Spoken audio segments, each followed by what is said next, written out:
So, yeah, first of all, I would like to thank the organizers for this great event here and for the possibility to give a talk. I talk about some joint work with Charles Young and Franz Pedet. Namely, I talk about embedded special Legendrian surfaces in the 5-sphere. And I think, yeah, it's no worries. It's a good thing to motivate the study and also to explain what the meaning of special Legendrian surfaces is. So the original motivation comes from special Lagrangians. Yeah. So for example, let's consider Calabi-Yau threefold X. So by the theorem of Yau, we have a Ricci flat scalar form, small omega, and a holomorphic volume form, free form, capital omega. And a real three-dimensional submanifold, M, sitting inside X, is called special Lagrangian.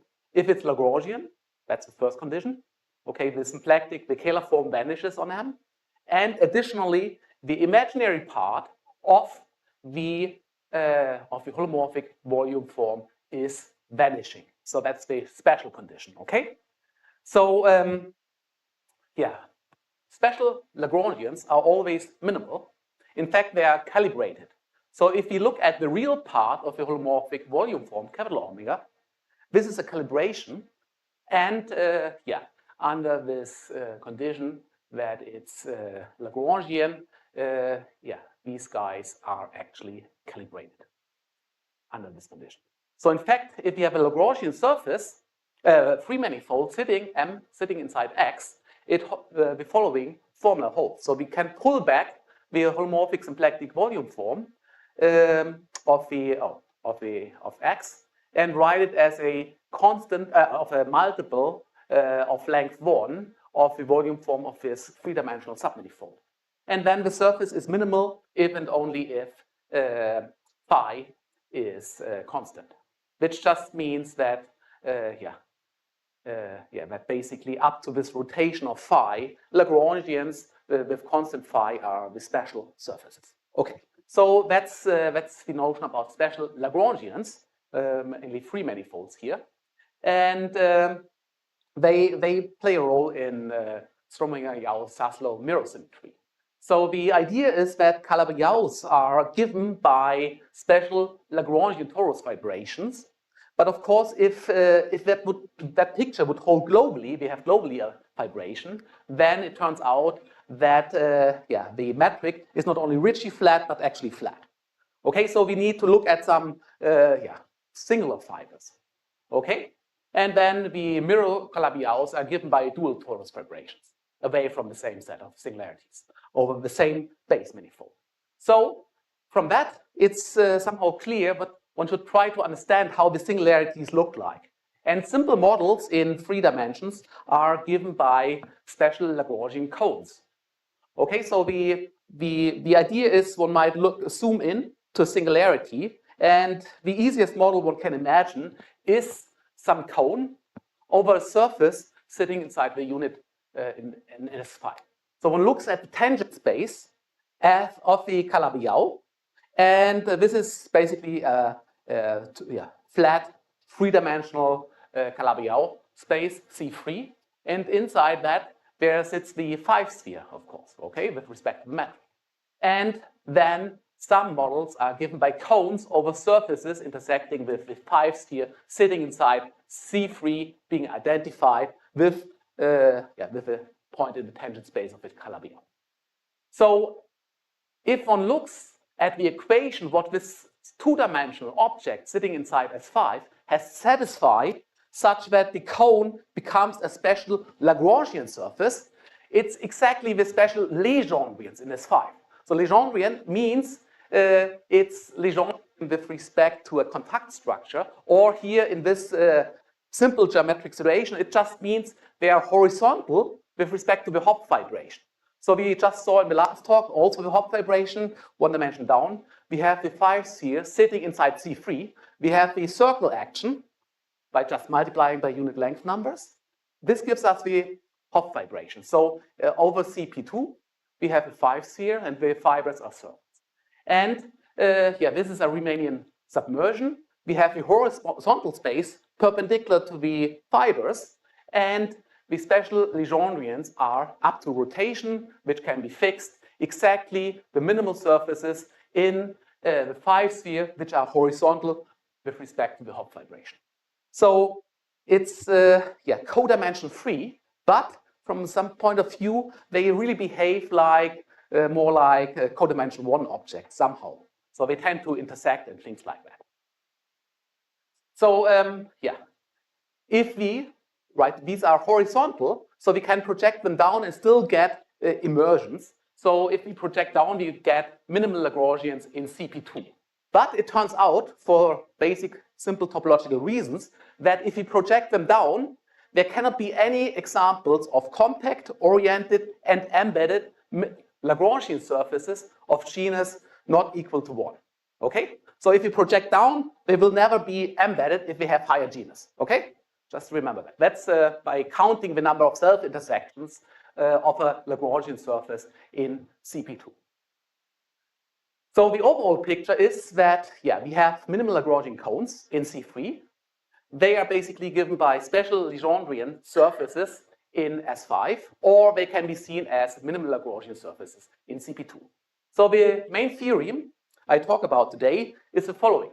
The existence of embedded, compact, oriented, and special Legendrian surfaces in the 5-sphere of certain large genus. 1/2 k minus 2 times k minus 1 for going to infinity. So if we lift the minimal Lagrangians to S5, the points of self-intersection, they get to different points in the same fibers, okay?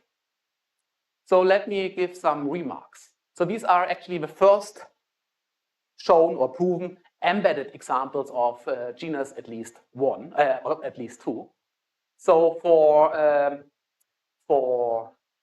k big, we construct them. If our methods would go down to a small k, we would obtain at k is 3, the famous Clifford torus. I will say a few words later on. And for k is 2, the totally geodesic sphere. Okay, so for low k, these are known, but this is genus 1 and this is genus 0 example. So this is trivial. Another thing we can do is we can look at the area depending on k. And this has some kind of asymptotic behavior like 6 pi 1 minus 1 over square root of 3 times k. So basically, it's linear in the square root of the genus of the surface for genus going to infinity. Okay? So this, this precise formula will play a role later. In the case of genus 1, there are many examples, known examples, and most of them have been constructed, maybe except the Clifford torus, which is homogeneous and therefore trivial to write down, basically. The examples in genus 1, which are more complicated, they have been constructed by integrable system methods in the early 2000s by Huima and Ma and Carberry, McIntosh, Haskins, and others. For a higher genus, there is a construction by Haskins and Capelleas of immersed special Legendrian surfaces in the 5-sphere.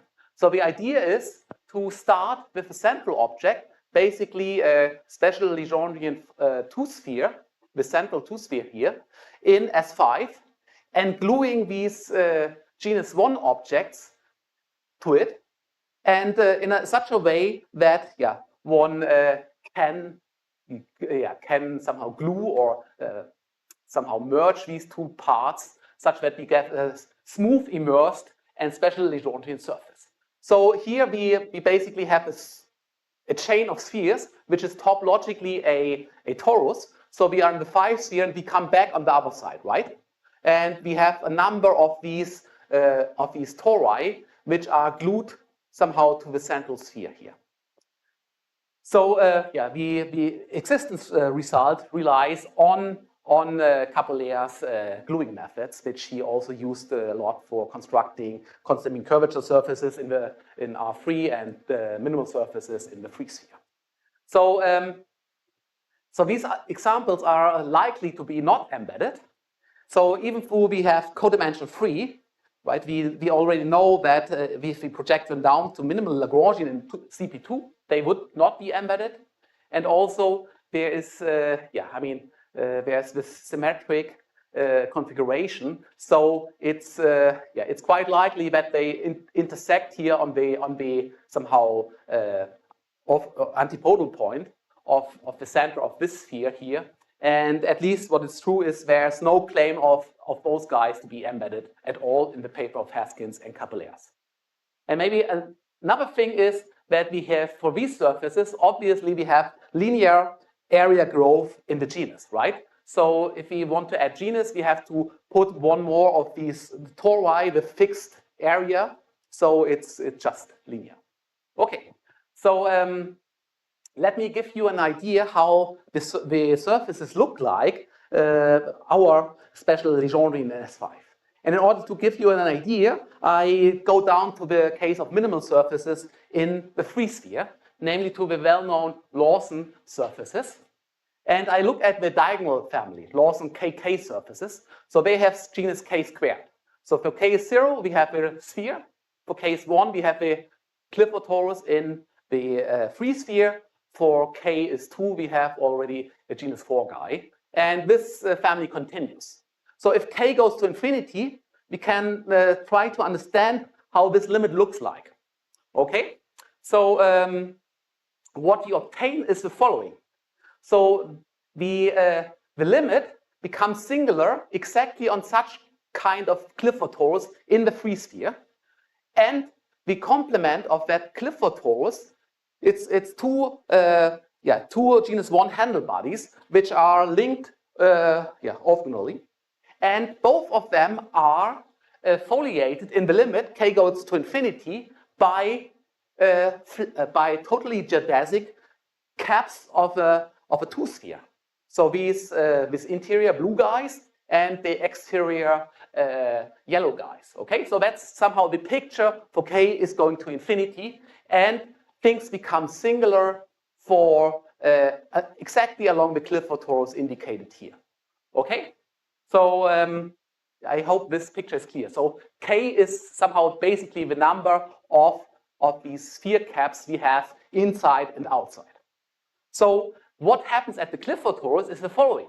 If we zoom in the tangent space, basically similar to what we did before for the limit or for the singularity.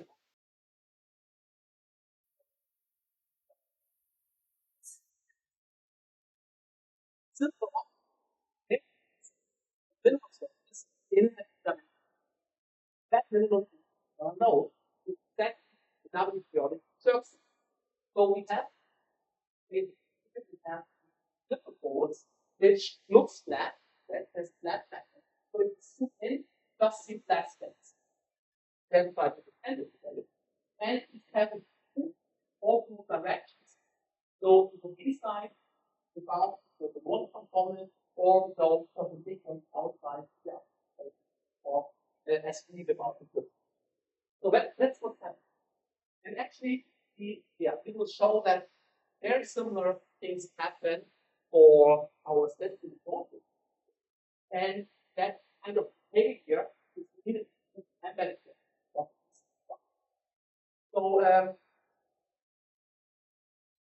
So actually, our methods also work for starting minimal surfaces in difference.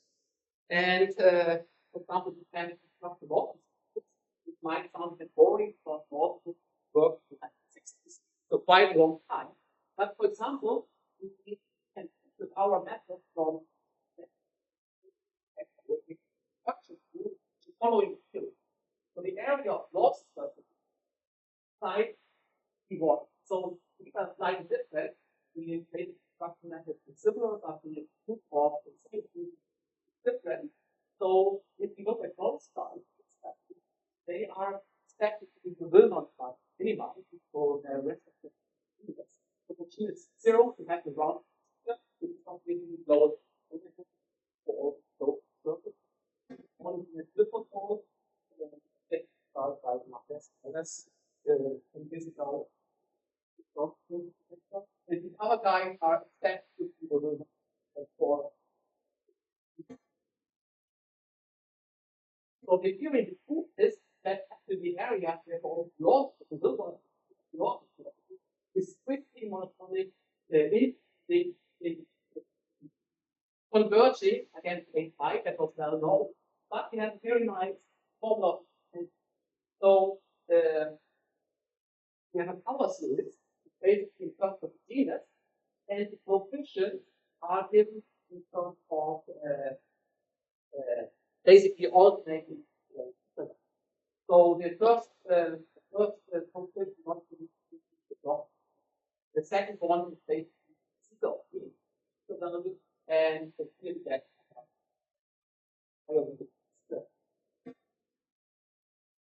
that tension for all these things allows us to give that proof of for this visit of B. Okay, so that's what it is.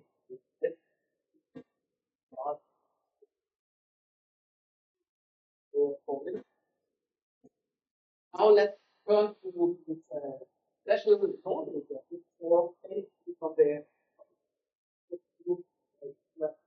minimal Lagrangian CPT. So we say a few words about the variable, the simplest on a flat scalar. So we have and as we okay, so okay. We look at how what the line bundle. So the line bundle at point L is substituted. And then we follow. We look at this line bundle and we look at the overall respect to emission mapping standard flat emission mapping. If we do that, we can just split or suppose the flat connection into and this gives us a new character. It turns out that the curvature of that is just in a form of that's one possibility of increasing which is for our purposes, yeah, it's the most convenient way. So then we think of the 5 sphere as sitting as the unit length vectors in this line bundle, and the horizontal contact form gamma, which specifies horizontally of the lifts. This is just the connection 1 form of this connection number. So these things are really linked nicely from that point of view.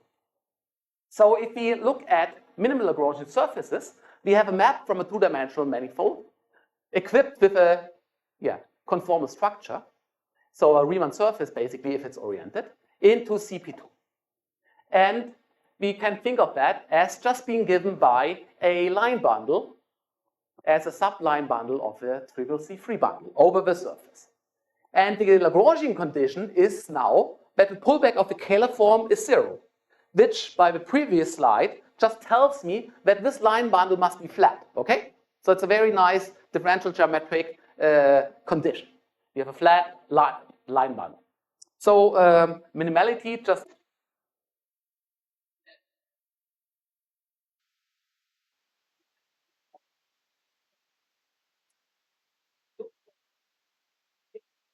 Gauss-Bodazzi type equations describing the surface. So if you have a surface in 3-dimensional space forms, it's well known from first differential geometry class that they are determined by the induced metric, the first fundamental form, G, and the second fundamental form. So here we have something similar. But we have the Lagrangian and the minimality condition. So it turns out that the second fundamental form is entirely determined by a cubic differential, which is actually holomorphic. So that's the Kodazzi equation for minimal Lagrangian surfaces in CP2, and the conformal factor of the metric with respect to some fixed background metric like the hyperbolic metric.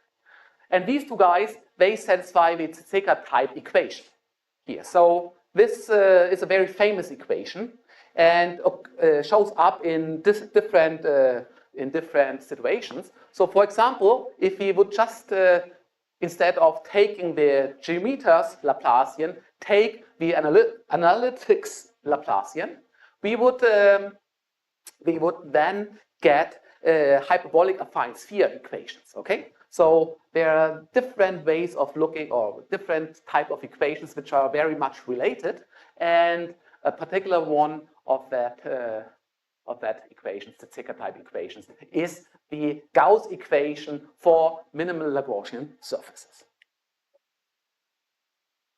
Oh, this is K is the curvature of the fixed background metric. So which for higher genus might be the hyperbolic metric, of course, of curvature -1. Yes. So hyperbolic affine spheres are related to Higgs bundles and Hitchin self-solidity equations in a very particular case, related to higher Teichmuller theory. And one object that shows up there is this some kind of cyclic Higgs field. So this shows up here for this minimal Lagrangians as well, and it works as follows. So we start with the line bundle L describing our surface, and then we look at the differential of the surface, right? So so we have F mapping from sigma into CP2. We might locally lift that guy to C3, and then with differential can be mapped to or projected to the complement of L orthogonally. And then we decompose this guy into types, into the 1,0 part with respect to our conformal structure of the Riemann surface, and into the 0,1 part. And by conformality, we can show that the 1,0 part of the differential, the 0,1 part of the differential, and our line bundle giving us our surface, these three guys are perpendicular to each other and give us a unitary decomposition of our C3 bundle, okay? And by looking at the meaning of these natural maps from here to here or from here to here, one can deduce that the topological type of these bundles is like that. So one gets a diagonal decomposition of the connection corresponding to that into a diagonal connection, capital D, which basically contains the Levi-Civita connection of the induced metric and its dual, and this flat connection on our flat line bundle. And the differential is basically given by a cyclic Higgs field, which must, by construction here, take this form. Okay, so this is what one gets when one does the standard decomposition. And the observation by people going back to the 19th century and being rediscovered in the 20th century by people like Hopf and others, and used quite intensively at the end of the 20th century, is that the harmonicity of the corresponding map can be reinterpreted as being the flatness of a family of flat connections. So before we had lambda is 1, and we just looked at that decomposition. But now if we introduce what is called a spectral parameter lambda, we can compute that our map is harmonic if and only if all these connections are actually flat, okay? That's an important information. And then there's a classical theorem which basically tells us that these kind of surfaces, in our situation, special Legendrian surfaces, can be reconstructed or can be constructed from such kinds of families of flat connections. So that's the idea. Well, of course, these satisfy certain properties. Maybe the most important one is that the lambda inverse part is of type 1,0, which is related to harmonicity, and the connections are unitary if lambda is unimodular, so if lambda is of length 4. Okay, so our task or our aim is to construct such kind of families of flat connections. And this is, writing them down directly is quite complicated because this would involve solving the Gauss-Gardazzi type or Tzetzeka type equation explicitly. So instead, we look at, or we use the loop group method in order to construct these families. So we start with a different type of family, which is maybe simpler to write down. and depends non-trivially on the spectral parameter, but starts at lambda inverse and of type 1,0. And the condition we have is that this family must be unitarizable. So for generic lambda, the monotomy is unitary up to conjugation. Or said otherwise, we have a lambda-dependent family of Hermitian metrics on our bundle. So if we have that, we can actually gauge the family into the form we want. So the trick here is that one uses the Iwasawa decomposition for loop groups. So a loop group is some kind of infinite dimensional Lie group, very nice structure. And we have the same kind of Iwasawa decomposition as we have for finite dimensional loop groups. Like we can decompose the invertible matrices into a product of orthogonal ones with upper triangular ones where the diagonal is positive.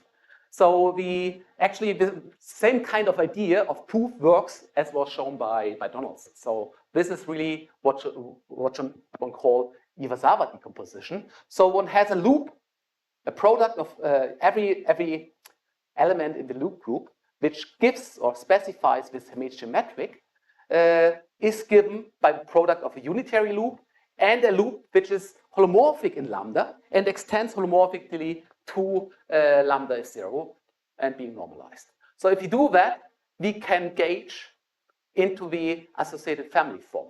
So if we start with that family, do the Iwasawa decomposition, then we are able to put ourselves in the situation where we have solutions of the equations we are looking at. So basically, we just need to look at those guys in order to construct these guys, and these guys give us directly minimal Lagrangian surfaces.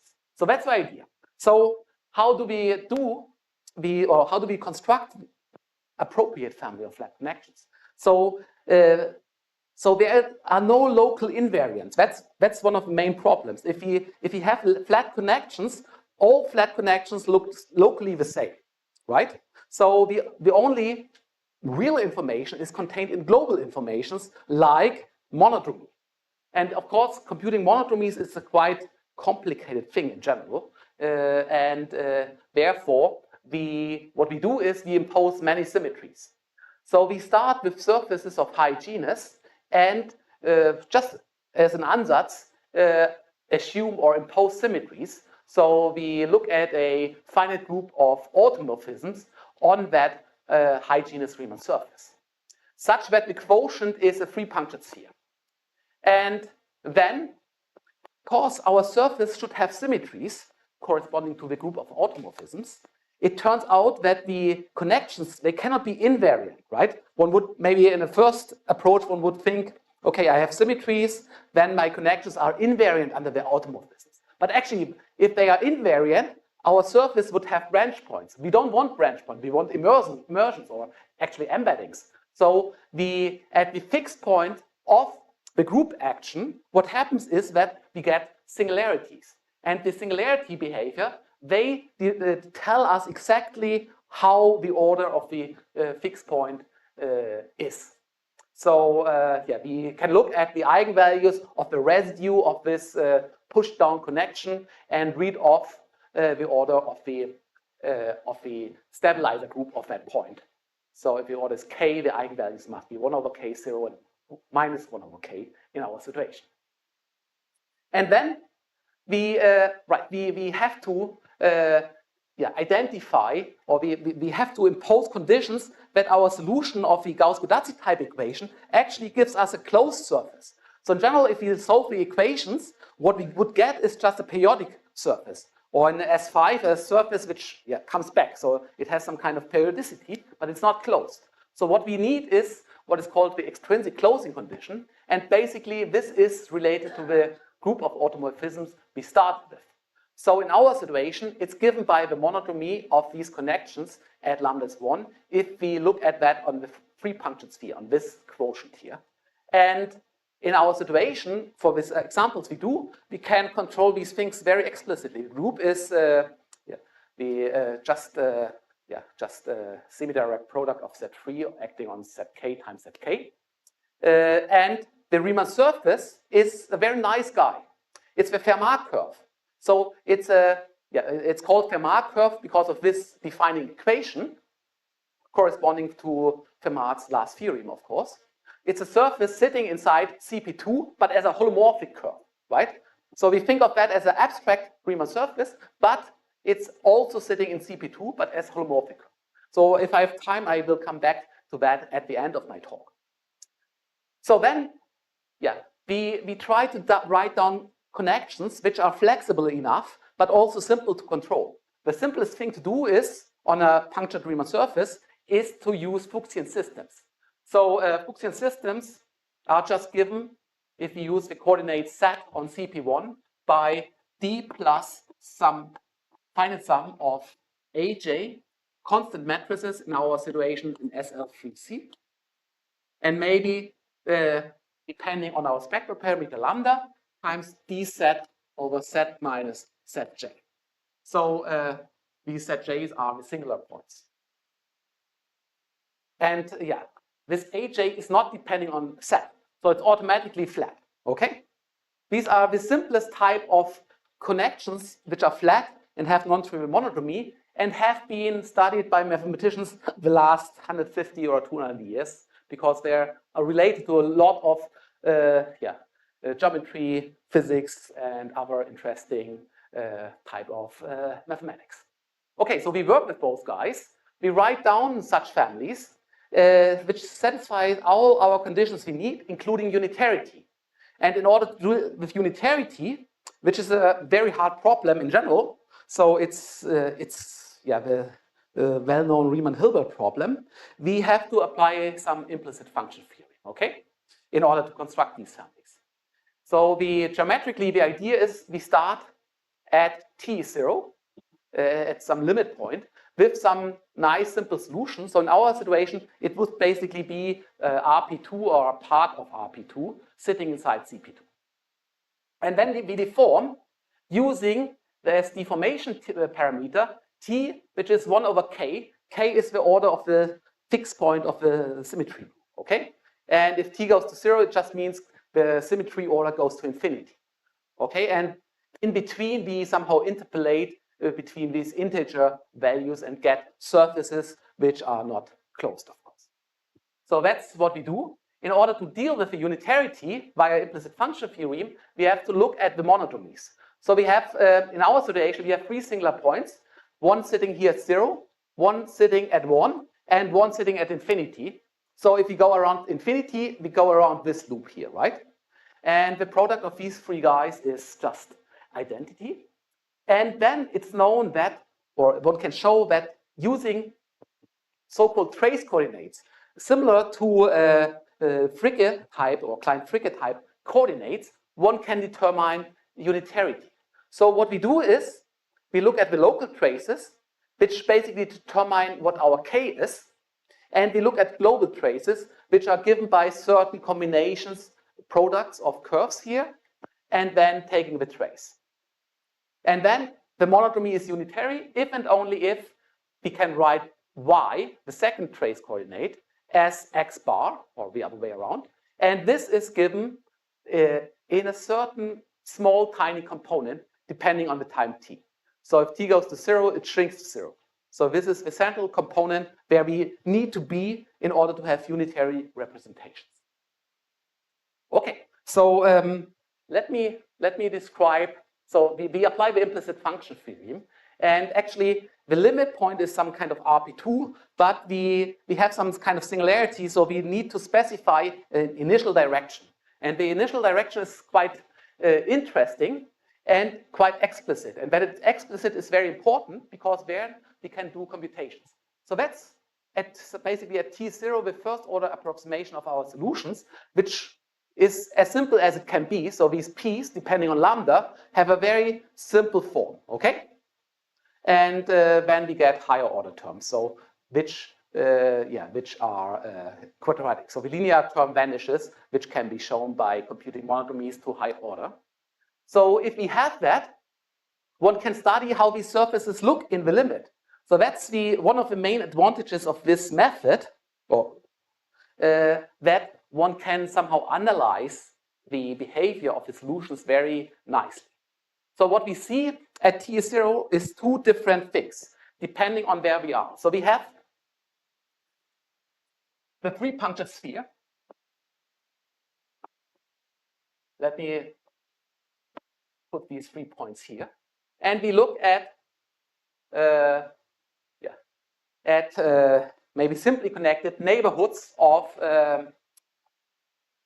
CP1 with, which are compact and without these 3 points. Okay? And then if we look at the surface, in the limit k goes to infinity or t is going to 0, what we observe is that the surface is constant in the limit. Okay? So it converges against the constant sitting on side this Clifford torus. And in first order, inside this tangent space of the limit point, it must be the horizontal space, so it's a complex two-dimensional space. It's a minimal Lagrangian surface in a flat C2. So they have some kind of Weierstrass representation, which is similar to the Weierstrass representation of minimal surfaces in R3. So one can write down these guys explicitly in terms of holomorphic differentials or meromorphic differentials. And in our situation, this guy has a very explicit form. We can just compute that by knowing how the limit potential looks like. So that's a surface which we see in the limit, and it's what I would call a Shirk type minimal Lagrangian surface in C2. Okay, and it has a very similar behavior, but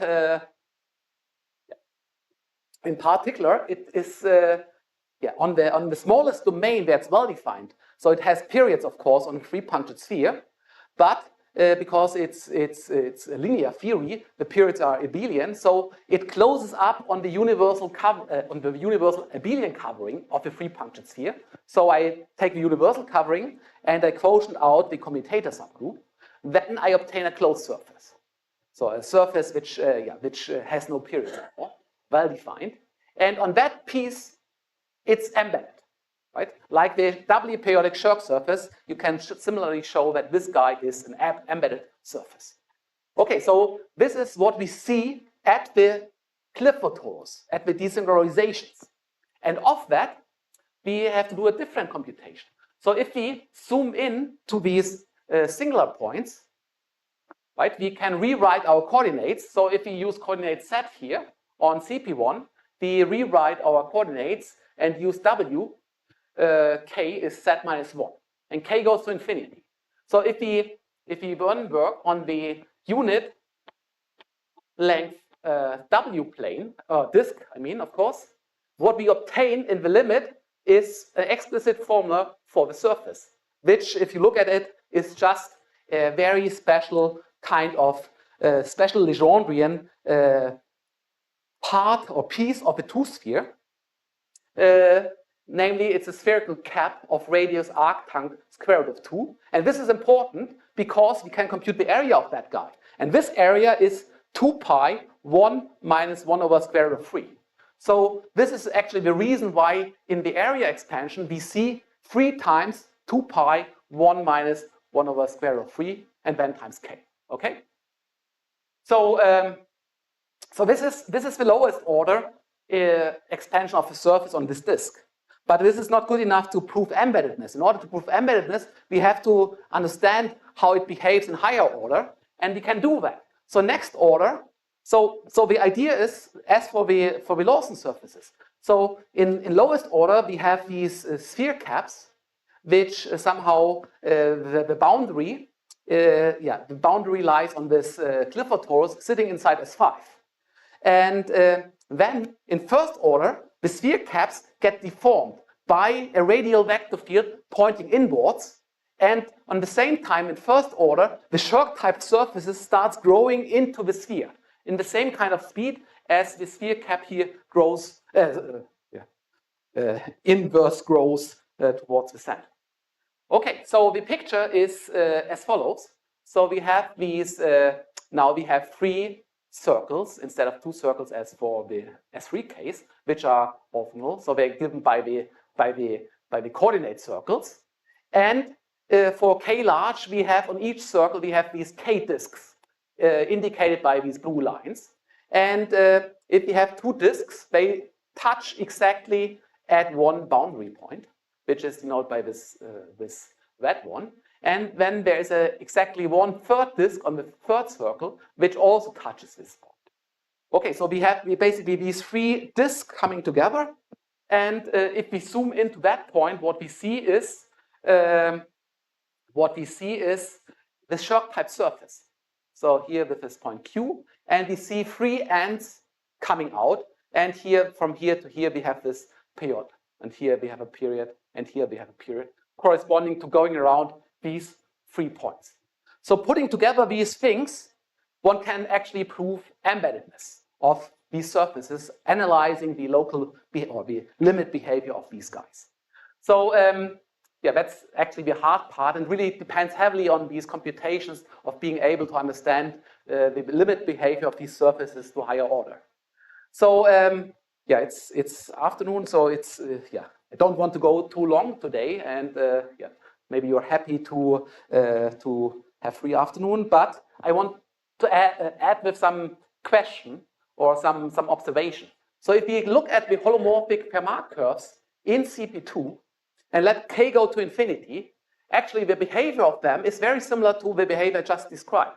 So what we have is they have a singularity set, which is the Clifford torus again, but the complement is given by now holomorphic disks. Okay, so we have these holomorphic disks sitting inside CP2. They get singular at the Clifford torus. So the question, a very natural question, I guess, in that mirror symmetry business is this just a coincidence that we have these objects somehow having similar behavior, or is there some better, deeper reason why this occurs? So yeah, let me stop here. Thanks for your attention.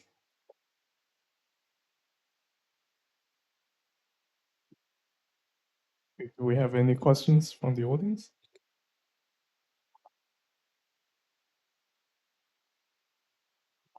Yeah, I'm just very curious about whether using your method can construct all minimal Lagrangians. I mean, So oriented minimal Lagrangian. I mean, yeah, it's closely related to the model space of minimal Lagrangian. Yes, so it's not so easy to answer because in principle, through these families of flat connections, yes. But then you have to single out the appropriate conditions. And at that point, we don't have control in general. So we can construct some examples, but we don't have an idea how the generic or general example look like. Okay, so this is still wide open. So in principle, yes, but we cannot say anything about the structure of all of them at the moment. Right. So, yeah. Okay, thanks. And another question. I think your main theorem is talking about the existence of a certain surface of a genus, blah, blah, blah. And by your method, can you construct a family of some creators? Like, no, they are... like what... I'm sorry, I forgot the name. Special Legendrians? Or? No, for the genus 1 situation, 2 persons constructed the... Marba?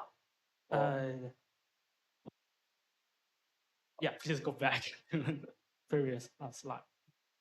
It takes a while, I'm sorry. So yeah, they come in families sometimes. So you have what people call, yeah. Right. Yeah, right.